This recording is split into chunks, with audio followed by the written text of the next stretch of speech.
Lexi awoke to the usual rising heat. She lay still and could hear the clear sound of the kitchen radio as the announcer told Malulabar the news and weather. She'd slept for hours longer than usual, and through the curtains she was sure the sun was high in the sky. She smelled coffee and scones and the scent of washing powder on her bedclothes. She burrowed under the covers and pulled them up over her head, her heart now an empty shell.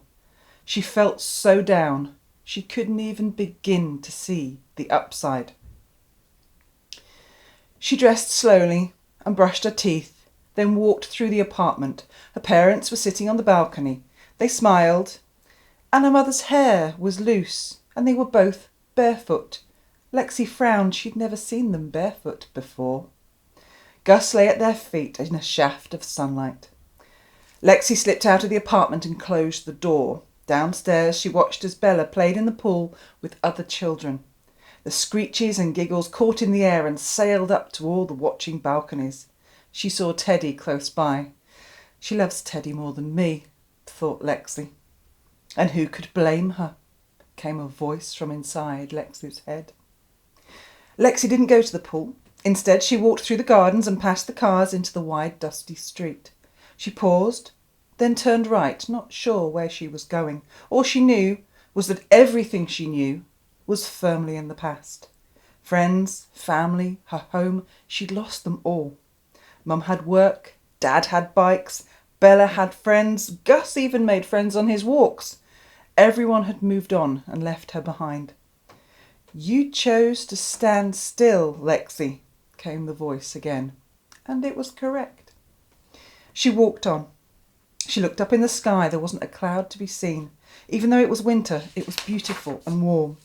The air was clear and smelled of tangy cough drops, and she knew it was the smell of eucalyptus tree that lined the nearby park. You like that park, don't you? It has the best climbing frame, the voice said, and Lexi was forced to agree. She came to a corner and stopped before she crossed the road. The green man signal made a funny whooping noise. As she walked across the street, she noticed many of the cars were white, like their ute. The road was wide and smooth. Edinburgh roads were often patched and bumpy, she remembered, but with a smile. Two old ladies walked past her wearing floppy hats. They smiled at Lexi, offering good morning. She managed a small hello in return and noticed that she had started to sound different, even to herself. Are you getting an Australian accent? The voice said. She cleared her throat. To her left was a line of houses, and in front of them were large bushy trees. She lost count of the blooms as she passed, and she trailed her hands along the wooden fence in front of them, listening to the chicka-chicka sound her fingers made. Further along the street was a line of small shops, and she went into the grocer's, savouring the feel of the cool, shady air and the darkness of the store. She wandered the aisles, looking at bottles and packets on shelves, once unfamiliar, now just a part of life. She chose a chocolate bar in a bright red wrapper and went to the counter, handing over a handful of coins. That jingle used to sound funny. Now it's just the sound of money, the voice piped up. As she left the shop, Lexi opened the bar and began nibbling on the edge. There was nothing quite like this in Scotland, she thought, as she chewed. Lexi suddenly smelled the salty breeze and aimed towards the beach. The sky loomed larger in front of her, and she could see the horizon, the dark line separating the two deep blues of sky and sea. She walked over the promenade, past parked cars and the playground. She took the wooden handrail in one hand and descended onto the sand. The beach was wide and flat, filled with families and groups of children playing. She walked in bare feet, the cool sand scraping her soles, and then found a spot where she thought there was no one else around. She sat down, placed her shoes at her side, hugged her knees, and stared out to sea. Pretty, isn't it? The voice said. Lexi grabbed fistfuls of hand and gritted her teeth. Why are you talking to me? She growled out loud. I didn't say a word, came a voice from behind her. Lexi turned round and saw Alicia sitting in the shade of the wall. She had a large surfboard balanced on her knees, and she was rubbing it carefully. Sorry, I didn't know you were there, mumbled Lexi and turned around. So who is it? Alicia asked. Who's what? Who's talking to you? Just some stupid voice in my head. It won't go away. That'll be your ancestors, Alicia said and went back to rubbing. My what? In the dream time, your ancestors, they're all there. They're always with you. Probably giving you advice, aren't they? Like ghosts? Well, I suppose a bit. Have you never heard of the Dreamtime? Aborigines, like the real Australians. Of course, Lexi started to retort, but stopped herself. Actually, I don't know much, really. I'm sorry. You moved across the world and you didn't bother to find out anything about it? About us? Alicia pointed to herself. Are you Aborigine? Lexi asked. Alicia nodded. Yep. Cool, she said. Then she remembered some of the books that Duncan had read to Bella and swallowed hard. That must mean you don't like people coming to your country. Nah, it's fine. I don't mind as long as everyone's nice to each other and nice to the land. So who else is Aboriginal in our class? Alicia laughed. No one, but we're all Australians. And if you look over there, you'll see them all over at the Lifesavers Club. Lexi squinted and saw familiar faces just up the beach. See Jin? Lexi nodded. He's from Hong Kong, came last year. I think they were having a bit of a war, I'm not sure. See Andrea there? She's from Taiwan, goes backwards and forwards all the time. So sometimes she's here, sometimes she's not. Her parents split up, Alicia explained. Lexi watched them all play. Alicia continued. Abby, she's from England. Her dad's in the army, so he's away a lot. Fiona, she's the Scottish girl, remember? Jake and Gore, they're from the Ukraine. They live with their brother. Their dad's stuck back there. He can't get out. And Rosa, she's from Italy. Kel is from Somalia. It's really sad, actually. His mum and dad died before he got here, so he lives with his uncle. Lexi listened with fascination. So many stories, so many different lives. In her old school, everyone was sort of the same. They all had so much. Here, people had died just getting to Australia. Some had to give up parents. Lexi felt a stab of remorse, and she had been moping about her terrible life for weeks. She was pretty ashamed. So what were the ancestors saying, Lexi? Alicia asked. Lexi shook her head. They were telling me how badly I've behaved. I'm sorry, Alicia. No worries, mate. The ancestors always keep you in line in the end, she smiled. Do I have ancestors in my dreams like you do? Lexi asked. You do now that you're an Australian, just like everyone else. Alicia jumped up. Are you leaving? Lexi asked. Yeah, going to surf. Want to come? Lexi didn't know what to say. This wasn't something she'd ever tried. Don't I need a, She pointed to the board. Nah, don't worry about that. You can have a go on mine. She strode off towards the water. Lexi jumped up and followed, and for the first time in weeks, forgot her troubles.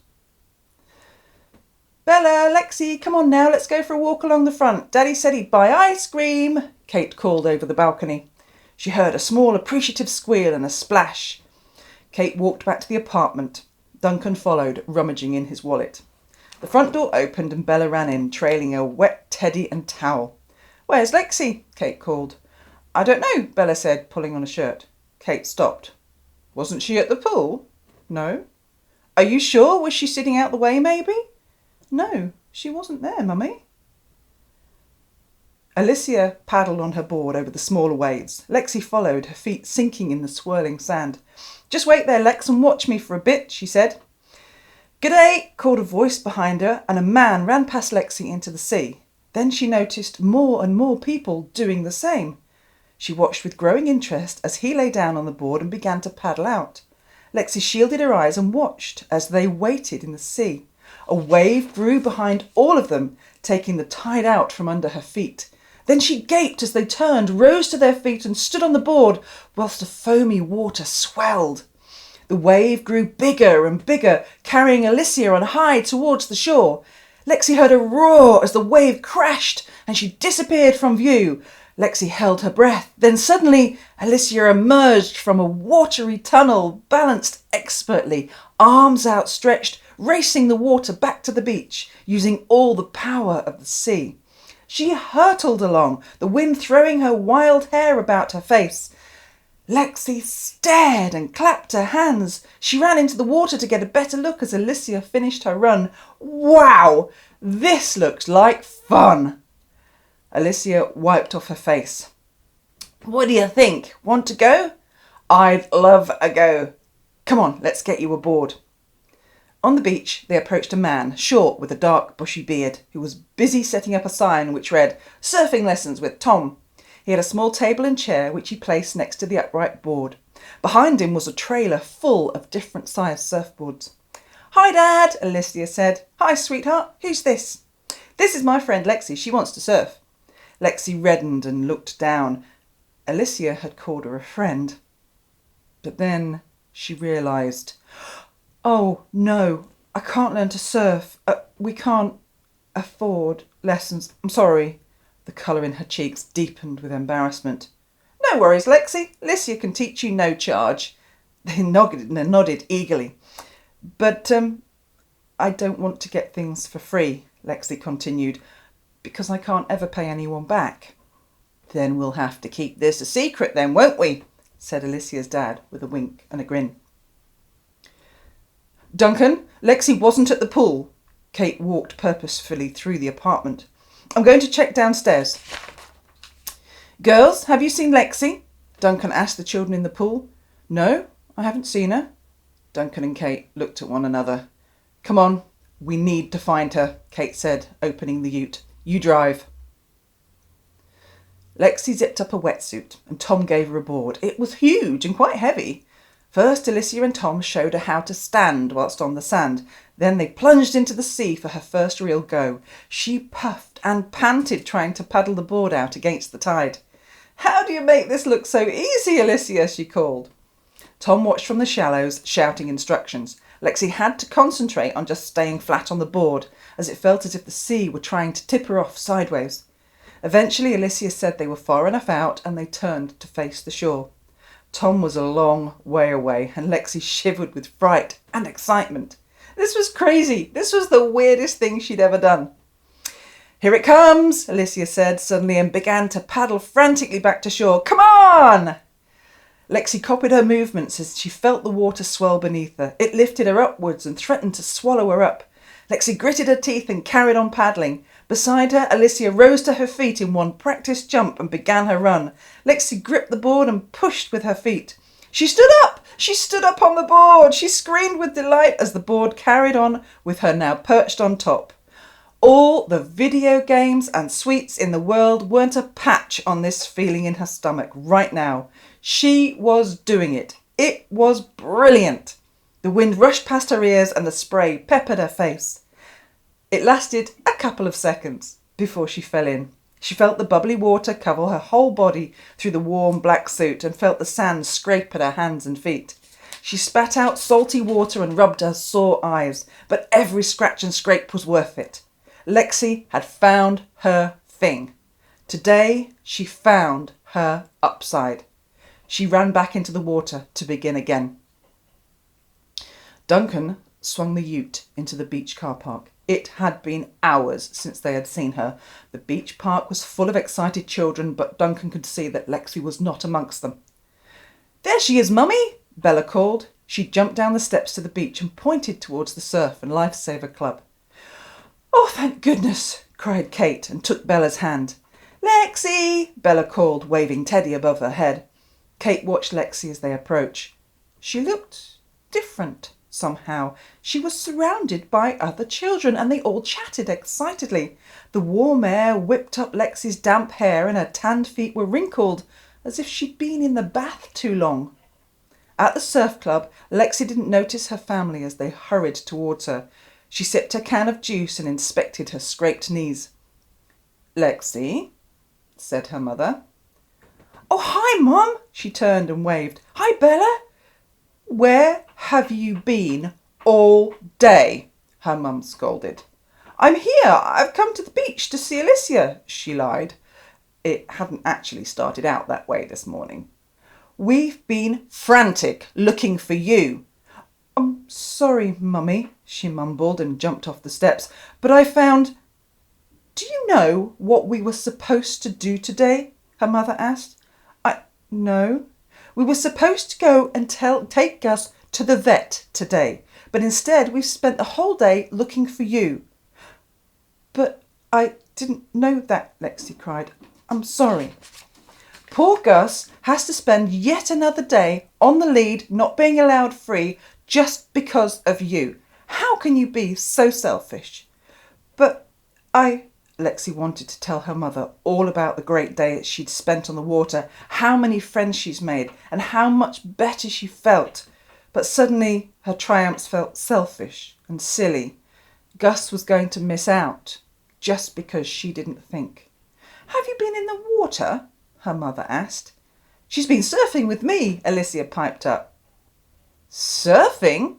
How? Why didn't you tell me? Do you know how dangerous that is? You don't know anything about the sea here. Who let you surf?